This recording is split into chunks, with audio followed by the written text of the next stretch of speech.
Hey guys, my name is Roger from Roger That Studios, and here's a story that I really wanted to tell on how I became a filmmaker. And I know if you're a close friend of mine or even close family members, you're probably sick of this story, like on how I became a filmmaker. Like, oh Roger, we know how you became a filmmaker, why do you keep telling us? But I actually wanted to tell, my story on a different point of views, and also have a chance to make a video on this and maybe get other people to be inspired by my story. It all started back in 2014.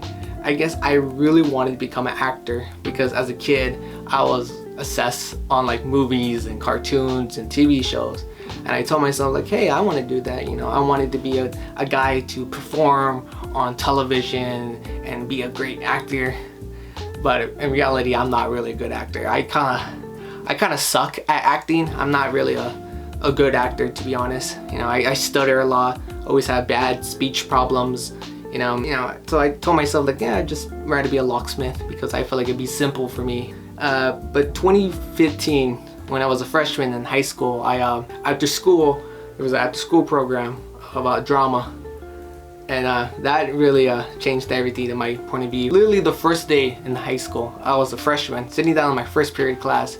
The announcements came in, and the first thing they said was, if everyone's interested to join the drama club back to school, please come in room 305. Woo. So I was really excited, just like, wow, I really like drama, I really love acting, so it fits. So I stayed after school. The teacher was really nice. His name was Mr. Cannon. He was a science/chemistry teacher. I really love his personality. He was such a great guy, and I really appreciate everything he ever done. We were supposed to do a comedy skit. We're promoting cotton candy because he has a cotton candy machine at the time. So we did a skit where like, oh, there's a cotton candy angel, and I disappear and I reappear. And I told myself, how do we do that special effect? I thought that's just only Hollywood, But after I know there's someone working behind the edit, making that video behind us, and I tend to look what they're doing, and I saw the finishing work.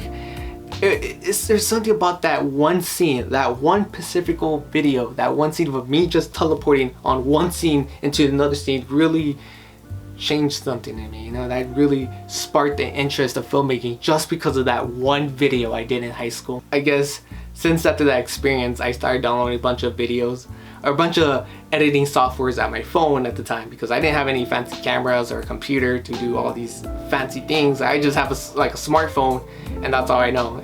And plus it was like a cheap Android device at the time, so I couldn't really afford a really fancy phone. So yeah, I started downloading a bunch of editing softwares onto my cell phone, and I started doing editing and skits and videos. The only thing I did regret on that time period is like not saving those videos, and I kind of regret instantly because there's so much good videos I did, and they're a bit awkward, and that's why I deleted them. Just how, to me, I feel like it was not good enough, so I actually delete all of them. The first video I have ever made properly, I think a good proper video, was in 2016, and it was this video right here. Yeah, I guess I felt so awkward making it. It's a bit cringe, and then plus it was a challenge. It was the That Night I Think of You challenge. I think it was the Running Man challenge at the time. So yeah, I undone that, and I liked it. I was too shy to post it, and because to me it's awkward, and to this day I still think it's awkward. And then it was not until 2017 I started making more and more videos. My junior year, I was known for that, hey, you're that one guy who does all these videos. And yes, so I started getting making videos for special events like school announcements. I did this one video about School Spirit Week. It was a bit interesting. I made a script. At the time I didn't know how to make a proper script. I just throw in some couple words like, oh, you say this and you say that, and everything will be just fine. And it came out great. 2018, this is where I started my YouTube channel. Mostly I post all my videos through Instagram. I guess Instagram was the first place that I started growing. It was before TikTok was a thing, or was. I'm not really too sure, to be honest. It was either Instagram and YouTube. It was my two favorite things I love using, and I still love using to this day. Now the year is 2019. I guess was the year that changed everything for me. So at the time, the teacher I mentioned, Mr. Cannon, the guy who basically introduced me to filmmaking and editing, all these great things, wasn't there anymore. Sadly, he transferred to a different school. I don't know why, he just did, you know. God bless. It was just, usually after school I used to hang out to the clubs. The only clubs that are available was archery and anime. Of course, and after school I used to tend to go to the Boys and Girls Club. It was pretty fun just hanging out with the different kids, and I used to hang out with my friends. We just talk and hang out. That was like one place. I guess Boys and Girls Club is a place just to hang out and just be chill, and I really have really nice memories there. So actually one of the staff members there walked up to me and said like, "Hey Roger, I know you're into filmmaking. There is a film competition coming up. It's called Get Down With Your Judgment-Free Self, and if you win, we can win like, you know, a nice pizza party and some like cash prize." And I'm like, "Oh, cool, I'm down to make it, you know. Of course, you know, I just do it just because I like it, because I like making videos. I do it for fun, right? You know, if we win, that'll be a bonus. That'd be awesome, you know." But winning wasn't on my mind. It was all about just making the video, just make goofy videos with my friends, and that's what I really like doing, just creating content with my friends and even family. So yeah, so I asked her like, "Oh, when's the competition?" And she told me like, "Oh, it's just a few weeks from now, like 4 or 5, 4 or 3 weeks." I'm like, "Oh yeah, we have time. You know, what's the worst that can happen?" The next day it was due. It was, we have nothing planned, you know. I was like, "Ah, shoot, it's the next day. I guess."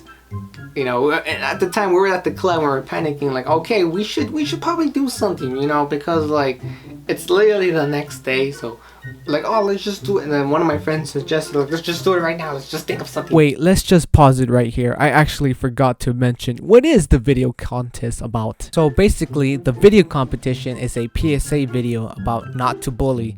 It's a 30-second video about stopping bullying by dancing. It's a nationwide video competition, meaning anyone in the United States can enter this competition. So Joanna, my friend, told me like, "Oh, let's just make something up. Let's just like dance here and bully someone," you know. Like, no, I don't want to do that.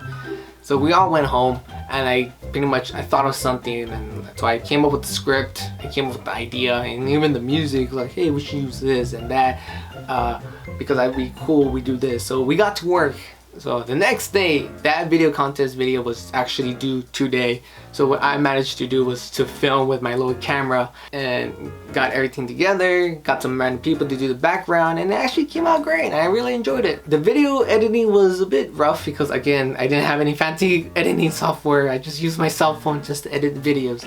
Once we're finished, I submitted the video. So I gave my video to the staff member and she uploaded, and it was just like that. It was pretty simple. So 1 week later, I came back to the Boys and Girls Club, just chilling with my friends, and Christina, the staff member, came up to us like, she told us like, "Oh, we have some bad news about that video. We're sad to say that we won that competition. We won $10,000 and a free pizza party just because of my video project." The fact that the fact that I won a nationwide video contest is just crazy. I even came on the news about it. Even Planet Fitness came by and just congratulated us. It's like, "Hey, you know, congratulations on winning that contest." And they're giving us free gear too. They give us like free backpacks and like water bottles and hats. Go, you know, good job for winning that competition. Here's some free stuff, kids. Yeah. And again, you know, I'm making this video not to like show off or anything like, "Guys, look at me, look how successful I became." Like, no. I'm making this video just because I hope people will get inspired by it. You know, any person can make it by a small town here. Like a person who lives in a small town doesn't mean anything. You know, you can like think big and do creative things that no people can ever thought before. You know, and that's amazing. I feel like a good life lesson to tell young folks or young adults. Like, hey, you know, keep going. Do enjoy this video. Make sure you leave a like, leave a comment, tell me how you think, and hopefully in the future I'll upload more videos. This is one of them. Oh, actually this is my first video in 2023. Hey, what do you know? That's pretty nice. So yeah, I'm looking forward to vlog in Santa Rosa. And anyways, I hope you guys do enjoy this video. Peace out, guys. Later.